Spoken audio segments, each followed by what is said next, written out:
to illustrate a certain point that I need to illustrate to you guys. How about negative 2x minus 1 is greater than, how about less than? Less than, I don't know, no, I guess just y. Less than y. We'll just do this here. Okay. So again, we'll just walk through our strategy. I'll have our graph over here. And we'll just walk through the strategy again here. But there's going to be one difference with this example compared to the last one. And it has to do something with the fact that the last one had less than or equal, and this one has just less than. There's no or equals here. But it's going to make a bit of a difference. So step one is I'm going to graph the equation. So we're going to graph negative 2x minus 1 equals y, where I turn the inequality into an equal sign. So let's graph that. So I have a y-intercept of negative 1, and I have a slope of negative 2. So when I go to the right by 1, I have to go down by 2.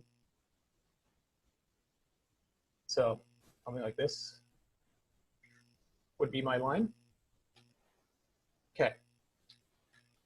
Now, kind of like last time, solutions of the equation also solved the inequality. Is that true in this case? Is that true in this case? So for example, 0 comma negative 1 satisfies the equation negative 2x minus 1 equals y, because it's a point on the line. It's the y-intercept of the line. So it satisfies the equation.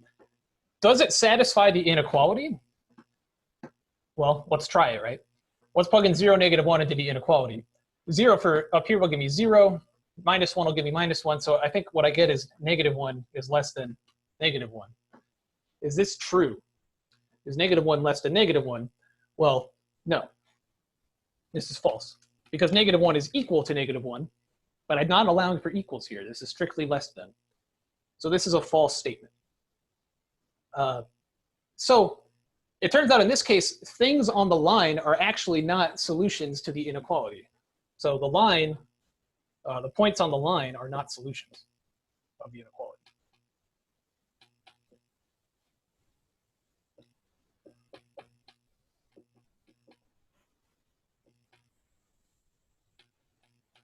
They do not solve the inequality, the points on the line. So in some sense, I don't want to include this line in my solution. And us being good communicators, I want to make that very clear to whoever's looking at my work. And so I want to change my graph a little bit to make it clear that I'm not including it as a solution. You know, I don't want to include any of these points on the line as a solution. So instead, what we're going to do is, instead of this solid line, we're going to make it into a dashed line. I'll use my finger because I have the advantage of a whiteboard here. We'll instead graph the line with a dashed line to indicate that I'm not actually including any of these points on this line in my solution. But I still need to graph the line to sort of guide me here so I know where to do my shading, because we still have to shade. So when you have a strict inequality, you still have to graph the line, but you should use a dashed line to indicate that those points on the line are not included in the solution set. Okay, cool. So that was one detail that we have to point out and is rather important. Maybe I could summarize that again later. Let's continue. The next thing to do is the following. Is we need to figure out where to shade. So we're going to test a point. Let's test a point. And we just need to pick a point that doesn't lie on the line. Well, I don't know. It looks like maybe 1, 0 again is not on the line. And it doesn't matter which point you pick so long as it's not on the line. It could be any other point. So we'll just try 1, 0. We'll plug in 1, 0. So I plug in 1, I get negative 2, minus 1, less than 0. That gives me minus 3, less than 0. Is this true? Yes, this is of course true. Negative 3 is less than 0. So it turns out this point lies on the so-called correct side of the line. This half over here is where all my solutions are, so we should shade all over here. So that whole side of the line is our solution set. So everything there shaded in blue. So our solution set is everything above the line over here, but not including the line itself.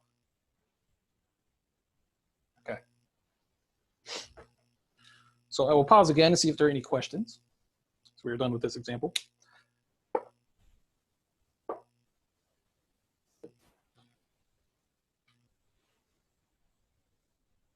Okay. So the next thing to talk about then is basically any single inequality is going to work out like these past two examples. So these are very typical examples.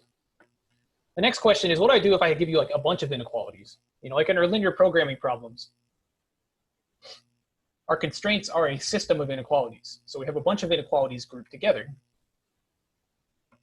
Just like with a system of equations, we'd like to solve the system of inequalities, but I can't write down the solutions like I did for a system of equations. So again, I'm going to graph. So let's figure out how to graph a system of inequalities.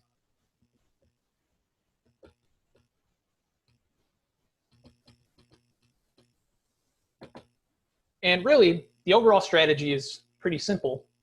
We're just going to do what we just did over and over again. We're just going to repeat the process for each inequality. So let me have an example off to the right, just so I can point at something. Here's our system of inequalities. X greater than or equal to 1. Y greater than or equal to X. And minus X minus Y is greater than or equal to minus 4. Here's our system of inequalities. This has 3 inequalities. Okay, so we're looking for a solution, all the solutions to this system of inequalities, which means I'm looking for all pairs X and Y that make all 3 of these true at the same time, just like we did for systems of equations. But we're sort of in luck, you know, so we don't have, you know, for a system of equations to solve, what did we do? We had like a bunch of different methods, right? We had the elimination method and the substitution method, and we had matrices. That's why we had matrices in the first place, was to solve a system of equations. We don't have to do any of that here because these are just more complicated. And so all we're going to do is graph still. So we're just going to graph to get the solutions here. So we're sort of in luck. It's a little easier here. We just have to graph. So what are we going to do? All we're going to do is graph each inequality on the same plane.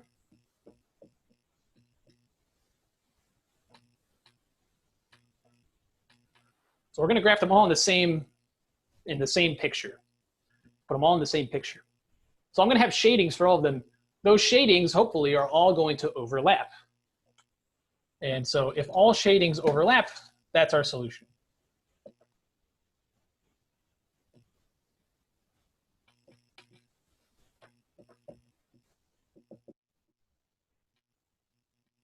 So I'm just going to graph these all on the same plane.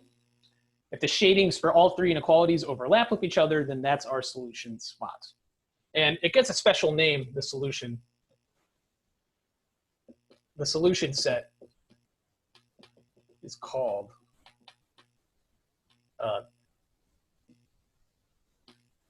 the feasibility. I'm going to spell that wrong. I probably already did spell wrong. It doesn't matter. Feasibility region, or the feasibility set, or something like that. Depends on what your book wants to call it. Point is, it's a feasible set, or feasibility set. That's usually a name assigned to it for linear programming situations. So we might call it the feasibility region or something like that. So just be aware that I might use this word, or the homework or something might use this word. And that's what it means. It just means a solution area for a system of inequalities. That's all it means. Okay. So let's go ahead and do this example just to see how this works. Typically in this class, when I give you a system, they'll probably always have the or equals versions. There won't be any strict inequalities. Certainly for linear programming problems, that will be the case. But there's no reason for that other than it just makes our lives easier in this class. So just be aware of that. Okay. So let's go ahead and do this example. I will put my graph over here, nice and big.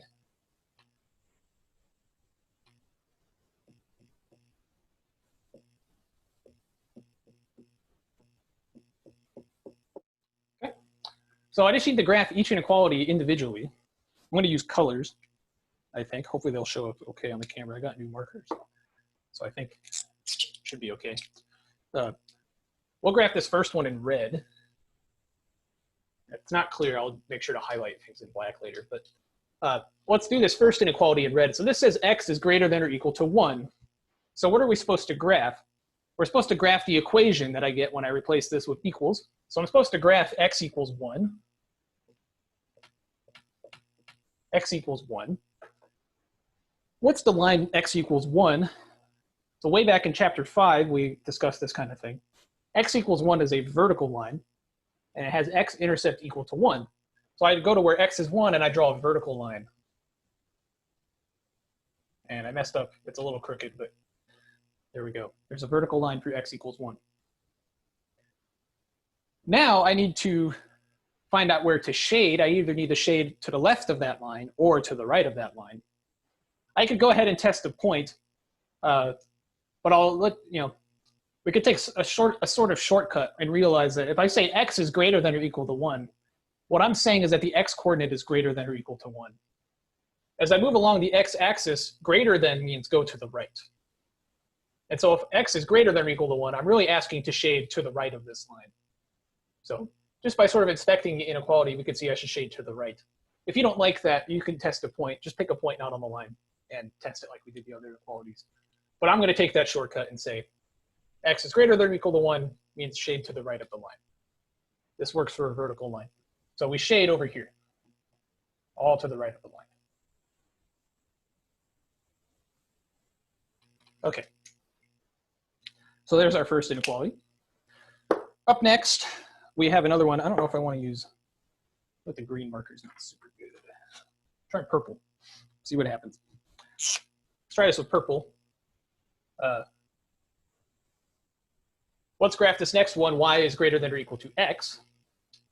So I need to graph the line y equals x. Y equals x.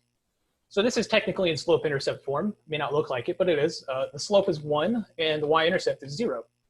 So the y-intercept is 0, and the slope is 1. So when I go to the right by 1, I go up by 1, and so forth. And so I can graph this line.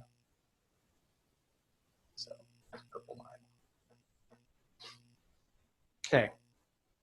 So now I just need to figure out where to shade. Where do we shade with respect to this line? And I'm taking y is greater than or equal to x. So we could test a point. Basically what this says is anytime the y-coordinate is bigger than the x-coordinate, that's good. So I don't know, if I test the point 0, 2, I put in 0 and 2, I would get 2 is greater than or equal to 0. That's true. And that point is here, so it looks like I'm going to shade above this line. I'm going to shade above it. So it looks like I'm shading everything above this purple line. And so it's important to notice where we've overlapped so far. So far, we've overlapped here, where there's red and purple together. So far, it looks like our feasibility region is going to be up here somewhere where I've overlapped.